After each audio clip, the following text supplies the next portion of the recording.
much for speaking to me. Congratulations on the movie. It's fantastic. Congratulations on it coming out in the US. It's been a long time coming now because it came out originally in festivals and then back in France quite a while back now. So congratulations on that. Thank you. Thank you. So I mean, obviously, the first question I want to ask you is, when one of these films that it was a really small budget movie that it's suddenly a boom, especially on the festival circuit, on the horror, and then the horror circuit. What was it initially about this film that interested you? Because I know that you were particularly interested in filming some kind of comedy movie about the film industry, no? But what was it about this specific film that you thought this would be perfect for me? But not only that, I could remake it as well.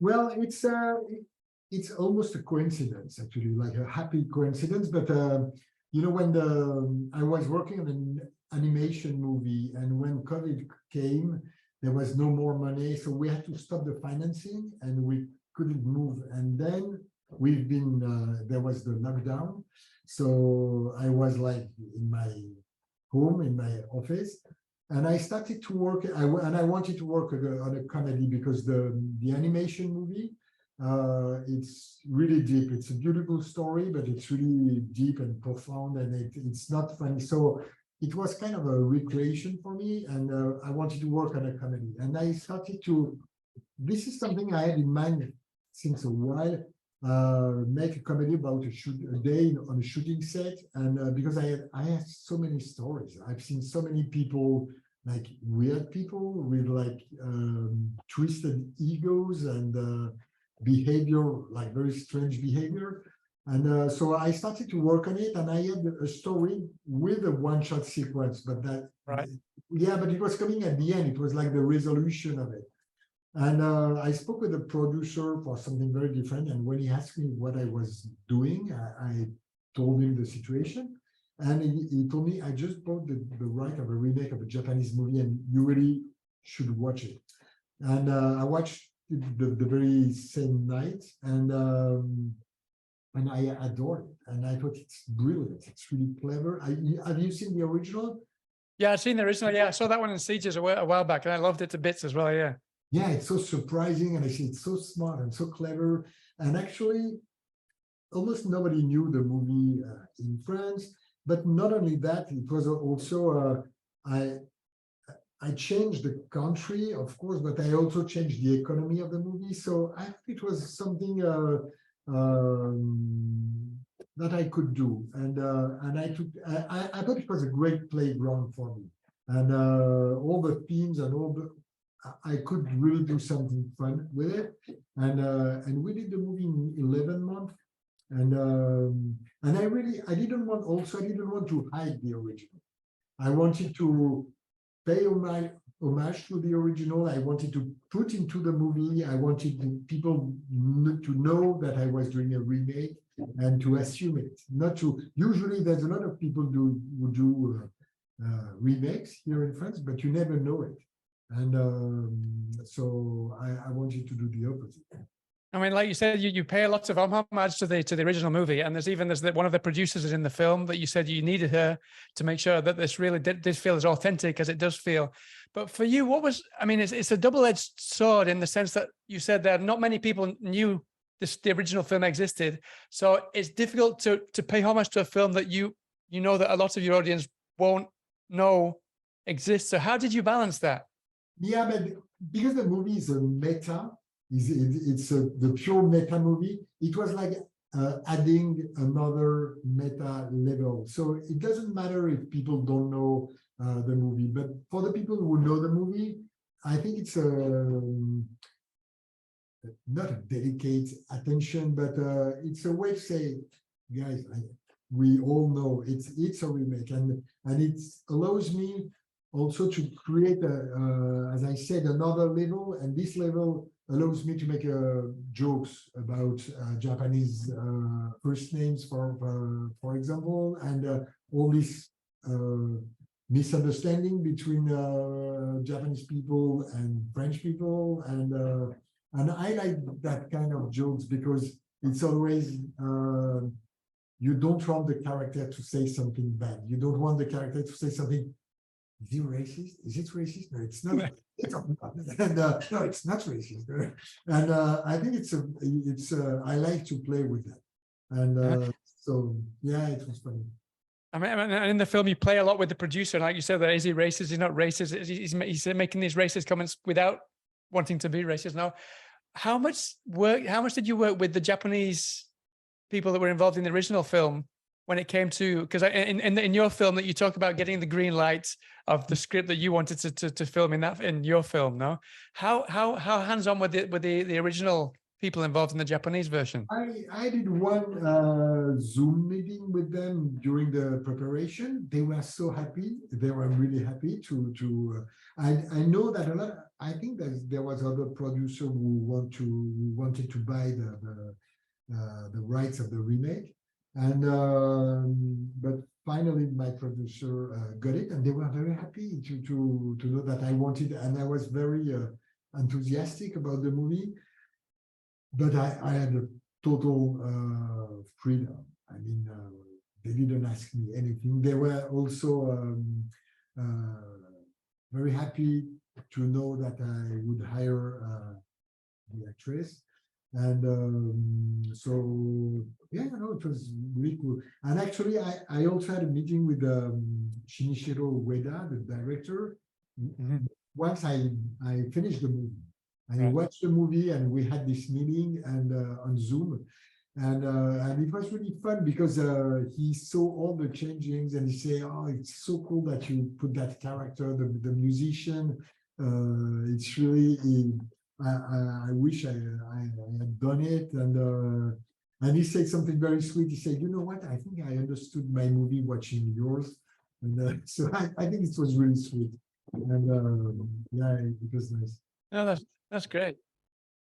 I mean, you mentioned that also that you were thinking of filming a comedy about the film industry because you'd experienced so many things yourself and you'd known all these different stories. No, I couldn't help but feeling that the Remy character, the director in the film, was almost like you were projecting things that had happened to you in the film industry. Would it be fair to say that?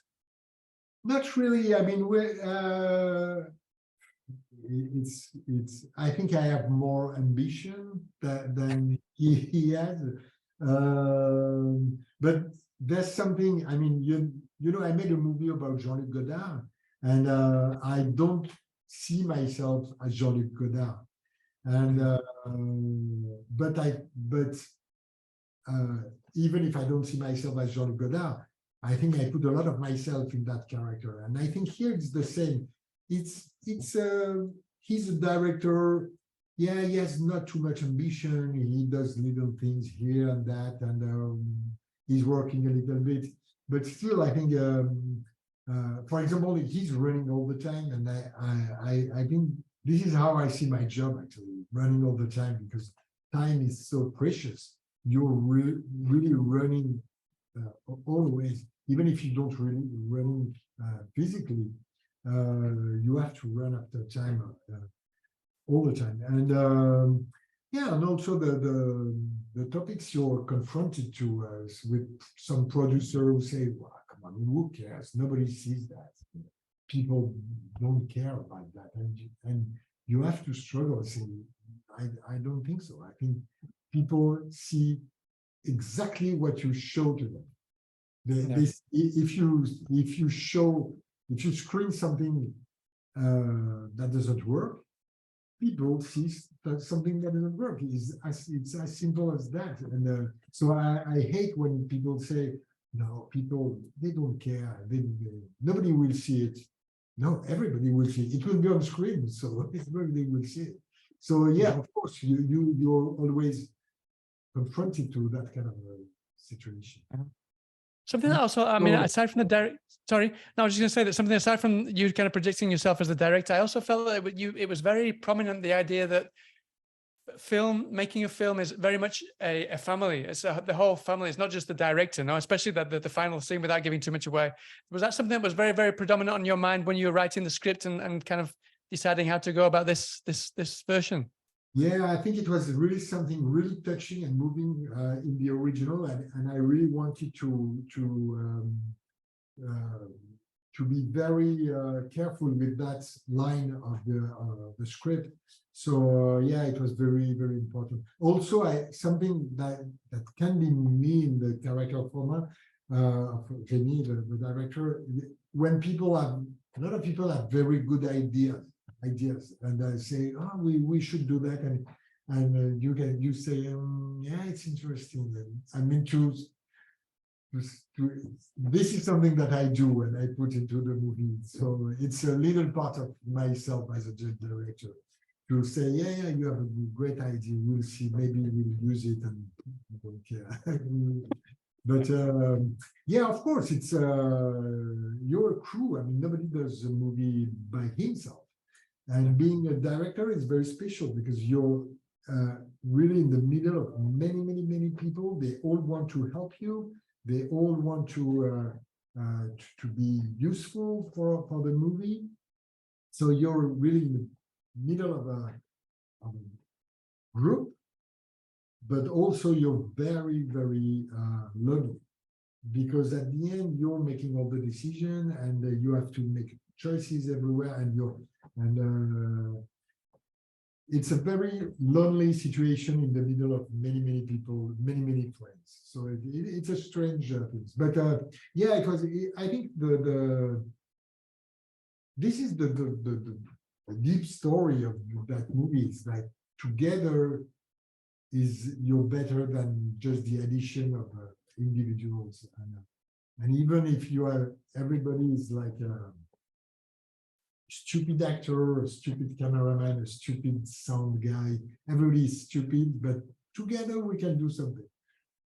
Mm-hmm. Talking about being alone, someone who I felt was very much alone was, as you said, the guy making the music in the film, Jean-Pascal Zadi, you know? Yeah.